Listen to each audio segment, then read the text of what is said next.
سلام دوستای عزیزم، به ریتم آشپزی خیلی خیلی خوش اومدید. ما اینجا طبق روال هر هفته روزهای یک شنبه، سه شنبه و پنج شنبه با پخت انواع غذاها و دسرهای ایرانی و خارجی در خدمتتون هستیم. من امروز قصد دارم یکی از غذاهای سنتی تبریزی رو خدمتتون آموزش بدم. برانی کدو سبز، بسیار لذیذ و خوشمزه و بسیار هم آسان. حالا بریم سراغ تهیه این غذای سنتیمون.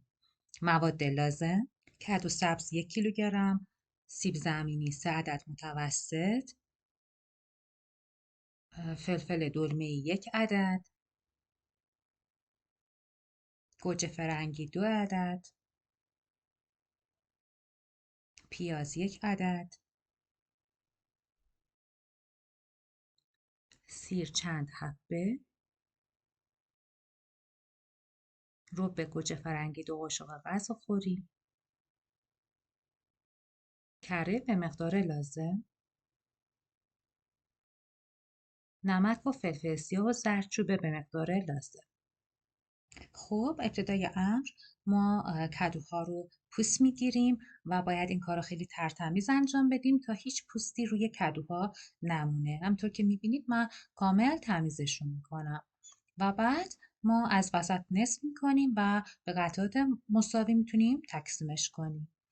حالا به همین ترتیب بقیه کدوها رو من پوست میگیرم و به قطعات مساوی تقسیم میکنم. بچه دقت داشته باشید که چون کدو ماده بیس این غذامون هستش، حتما کیفیت کدو توی کیفیت غذامون خیلی موثره. سعی کنید از کدوهای بلند و قلمی استفاده بکنید تا بعداً موقع سرخ کردن کیفیت بسیار مناسب تری داشته باشن. خب حالا که کدوهامون تموم شد میریم سراغ پیازمون. من پیاز رو نگینی خوردش میکنم و بعدا همراه فلفل دلمه‌ای تفتش میدم و بقیه مواد قرار داخلش پخته بشه. حالا میرم سراغ خورد کردن فلفل دلمه‌ایم. من یه فلفل دلمه‌ای داشتم که در واقع داخلش رو خالی میکنم و سعی میکنم که همون رو هم به همون شیوه نگینی خورد کنم. اندازه اینکه چه حدی باشه باز بستگی به میل و ذائقه خودتون داره. حتی اینکه نصف فلفل دلمه یا یک فلفل دلمه کامل بزنید هم باز بستگی به ذائقه خودتون داره. من اینا رو نگینی خورد میکنم و همراه پیازم بعداً سرخشون میکنم. حالا ته تاب من روغن مایه میریزم و کدوها رو داخلش میچینم. روغن مایه باید حرارت نسبتا بالایی داشته باشه تا کدوها خیلی خوب توش سرخ بشن و زیاد روغن مایه به خودشون جذب نکنن.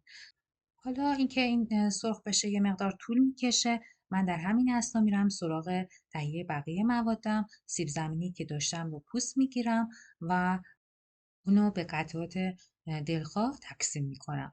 حالا باز میرم سراغ کدوها و همطور که میبینید کدوها شروع کردن به سرخ شدن و من اونها رو برشون میگردونم تا هر دو طرفشون سرخ بشه. من دوست ندارم زیاد کدوها خیلی تند سرخ بشن، پس سعی میکنم که با دقت اینها رو تون تون برگردونم ببینم در چه وضعیتی هستن و به همین حد که رسیدن برای من ایدئاله و من اینها رو از درون تابه در میارم. خب تا اینا سرخ بشن من میرم سراغ تهیه بقیه موادم. داخل یه تابه دیگه کره میریزم و ذوبش میکنم و بعدش پیازهای خرد شدم و بهش اضافه میکنم و یک مقدار داخل همین کره تفتشون میدم. بچه‌ها میتونید از روغن زیتون یا روغن مایه هم به جای کره توی این ترکیب استفاده بکنید.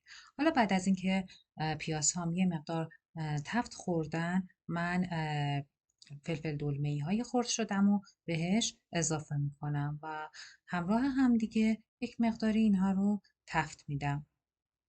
حالا سیرهامو به این ترکیب اضافه میکنم. سیرها رو از قبل خردشون کردم و داخل این ترکیب همراه فلفل دلمه و پیاز داخل کره تفتشون میدم. شما میتونید از پودر سیر هم به جای سیر استفاده بکنید. حالا من داخل سیب زمینی‌هایی که قبلا خورد کردم آب ریختم تا نشاسته اضافیشون گرفته بشه و بعد داخل یه پارچه تمیز اینها رو خشک میکنم و کنار میذارمشون. این کار باعث میشه که موقع سرخ کردن کیفیت خیلی بهتری داشته باشن. شما میتونید فقط در حد که تفت دادن اینها رو سرخ کنید یا اینکه کامل سرخشون کنید که طعم خیلی بهتری همون موقع خواهد داشت. داخل همون تابه که کدوها رو سرخ کرده بودیم من سیب زمینی ها رو میچینم و سرخشون میکنم در حد متوسط. برای من کفایت میکنه. شما اگه دوست داشته باشی میتونید کمتر یا بیشتر سرخشون کنید. حالا بعد از اینکه اینها رو چیدیم من میرم سراغ پیازها.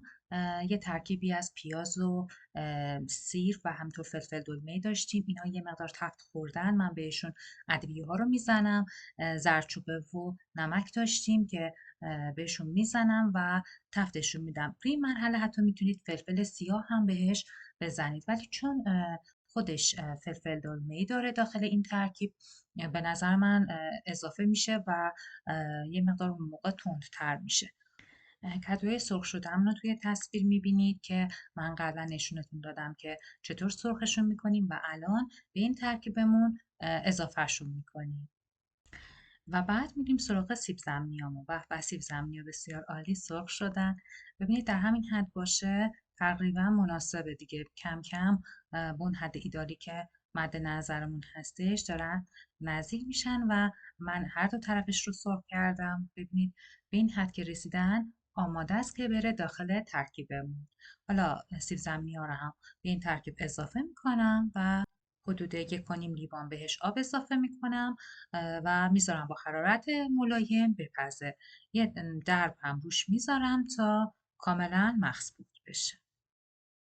خب الان من میرم سراغ گوجه فرنگی ها و اونها رو به صورت حلقه‌ای برششون میزنم. دقت داشته باشید که اینها نازک برش میکنم و اصلا زمان زیادی نیاز ندارن که بپزن. پس بعد از اینکه کاملا ترکیبم پخته شد و آماده شد من گوجه فرنگی ها رو در مرحله آخر بهش اضافه میکنم. خب میذارم اینها هم همراه ترکیبم یک مقداری پخته بشن که زمان زیادی هم نمیبره. و بعد از اینکه در همین حد پخته شدن من سس گوجه فرنگیمو بهش اضافه میکنم. همون رو به گوجه فرنگی همراه آب ترکیب میکنم و بهش اضافه میکنم. چند دقیقه که جا بیفته آماده است برای سرو. به به، الان غذای خوشمزه‌مون آماده است. این غذای سنتی تبریزی هستش. بسیار بسیار خوشمزه و لذیذ هستش.